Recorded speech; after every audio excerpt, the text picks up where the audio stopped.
সড়কে নেই কোনো ট্রাফিক পুলিশ। এমন অবস্থায় টানা ৩ দিন ধরেই রাজধানীর সড়কে ট্রাফিক পুলিশের দায়িত্ব পালন করছেন শিক্ষার্থী ও অন্যান্য স্বেচ্ছাসেবী সংগঠনের প্রতিনিধিরা।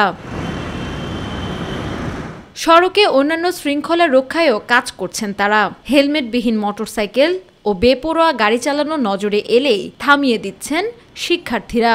প্রথম তো আমার তো এরকম অভিজ্ঞতা নাই, সেজন্য কিছু কিছু ভুল হচ্ছে, সেটা আমরা সমাধান করতেছি, অতটা কষ্ট হচ্ছে না আর কি আমাদের। তবে ট্রাফিক নিয়ন্ত্রণে ট্রাফিক পুলিশের বিকল্প নেই দাবি শিক্ষার্থীদের। ট্রাফিকের দায়িত্ব ট্রাফিক বুঝে নিলে তো অবশ্যই ভালো হয়, বাট তারা যতদিন না আসতেছে ততদিনটা আমরা এটাকে ব্যাকআপ দিচ্ছি।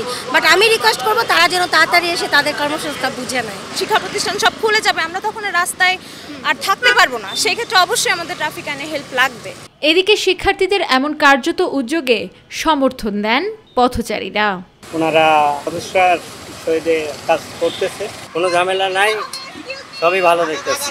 এটা জাম লাগাইয়া পরে ছাড়ে, আর ওরা তো থাকছে কিছুক্ষণ পর পরে ছাড়ে দিচ্ছে, চারিদিক দিয়ে ভালো লাগতেছে। সড়কে নৈরাজ্য ও বিশৃঙ্খলা দূর করতে শিক্ষার্থীরা ঢাল হয়ে দাঁড়াবে, এমনটাই প্রত্যাশা সর্বস্তরের জনগণের। আমেনা হীরা, মাই টিভি, ঢাকা।